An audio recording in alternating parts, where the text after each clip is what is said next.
Hello everyone, welcome back to my channel. তো কেমন আছো তোমরা? আশা করছি সকলে ভীষণ ভালো আছো, সুস্থ আছো।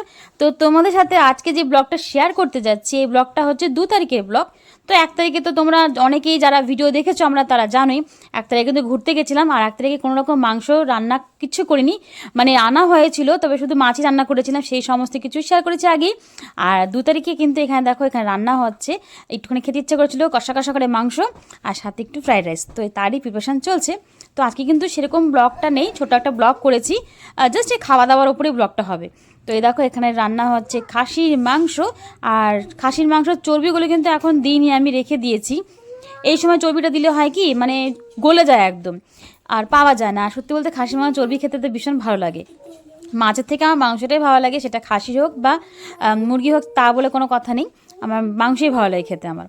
আর এখানে দেখো ভাজা তো করা হয়ে গেছিলো আগেই, তো একটুখানি ঘি দিয়ে এটাকে একটু সাঁতলে নিচ্ছি, তারপরে ভাতটাও দিয়ে দিব। আর এটা না অনেকটা একটুখানি, মানে এক খেপে ভাজাটা সবটা দিইনি, অল্প অল্প করে ভাজা দিয়েছিলাম, তারপরে ভাতটা দিয়ে দিচ্ছি, তারপরে আবার কিন্তু ভাজাগুলো যেগুলো করে রেখেছিলাম সেগুলো দিয়ে দিচ্ছি, মানে অনেকটা বলতে পারো একটু লেয়ার লেয়ার করে করা হচ্ছে।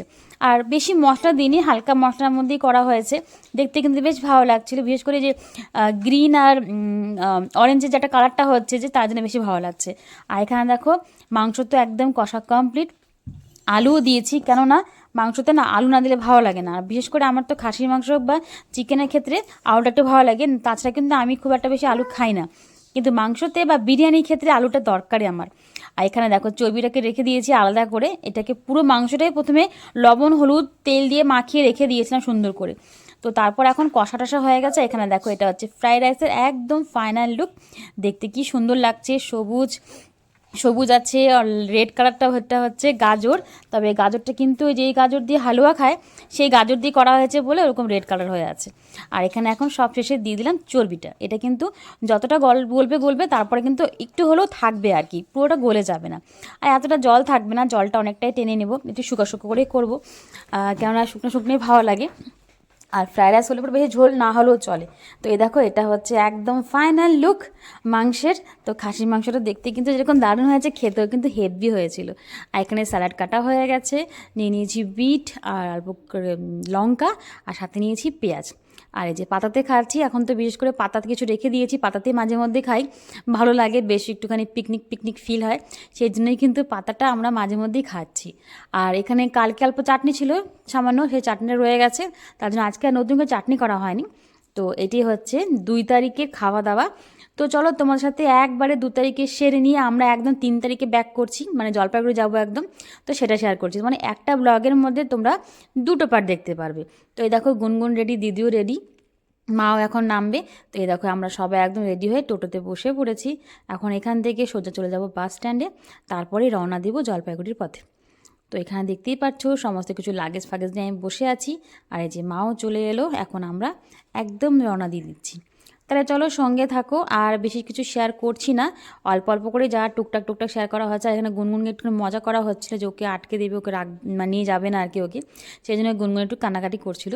ও ভাবছে হয়তো সত্যি সত্যি হয়তো মা দিয়া আর মানি চলে যাচ্ছে আর ওকে হয়তো নিয়ে যাবে না, সেটাই ভয় পাচ্ছিল। তো এখানে দেখো টোটো চালু শুরু হয়ে গেছে, আর এই যে একদম চলে এলাম দিদিদের বাড়িতে। আর আসার পর তো জানোই অনেক কিছু কাজ থাকে, পরিষ্কার পরিচ্ছন্ন করা, সেই সমস্ত করে নিজেরা ফ্রেশ হলাম, তারপর একটু ফ্রেশ ট্রেশ হয়ে বসলাম, এখানে পেয়ারা খাচ্ছিলাম, একটু একটু খিদা পাচ্ছিল, এমন কিছু না অবশ্য।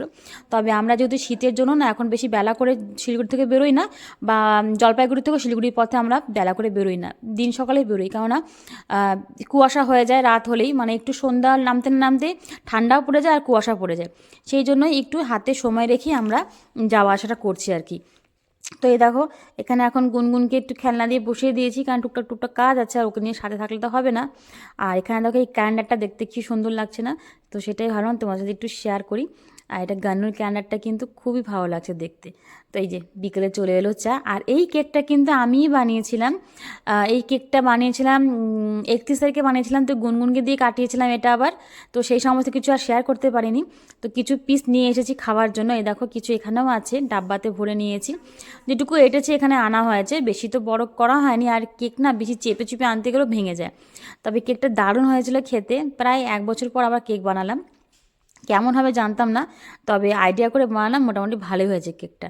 আর এই যে গুনগুনকে একটু দিচ্ছিলাম কেকটা খেতে, ও তো সব কিছুতেই আগেই না না না, তারপরেও দেখো না এই যে একটুখানি ভেঙে খেলো, মানে ওর খাবার প্রতি কোনো ইচ্ছাই নেই। ও এমনি খাবারগুলো বেশি ভালোবাসে, যেরকম মুড়ি, চিড়া ভাজা, ঝুড়ি ভাজা, এগুলোও ভালোই খায়, কিন্তু এই সমস্ত জিনিস না ওর মুডের ওপরে, মুড যদি হলো তো খেলো, না হলে খাবে না।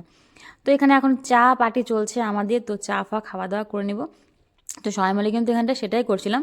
আর আমার পাশে যে দেখতে পাচ্ছ ওটা কিন্তু হচ্ছে গুনগুনের দোলনাটা, যেটা আমরা দিয়েছিলাম গুনগুনের বার্থডেতে। কিন্তু এখন তো দোলনা তো চড়ে না, শীত যেহেতু, দোলনা চলে আরও ঠান্ডা লাগে, হাওয়া আসে, সেই জন্যই কিন্তু দোলনাটাকে এভাবে বেঁধে রেখেছি, কেন শুধু শুধু ফেলে রেখে তো লাভ নেই, নোংরা হয়ে যাবে, সেই জন্যই দোলনাটাকে এভাবে বেঁধে রাখা হয়ে গেছে। আর এই যে রাতে একদম চলে গেলাম, আর আমরা যে 2 তারিখে মাংস করেছিলাম সেই মাংসটা কিন্তু রয়ে গেছিলো, খাওয়া হয়নি সবটা, তো সেটাই কিন্তু আমরা আবার নিয়ে এসেছিলাম এদের এখানে। এখন আমরা রাত্রিবেলা খাচ্ছি মাংস দিয়ে শুকনো রুটি, আর এই শুকনো রুটিটাও কিন্তু আমরা বাড়ির থেকেই নিয়ে এসেছিলাম, মানে করেছিলাম সকালে খাওয়ার জন্য 3 তারিখে।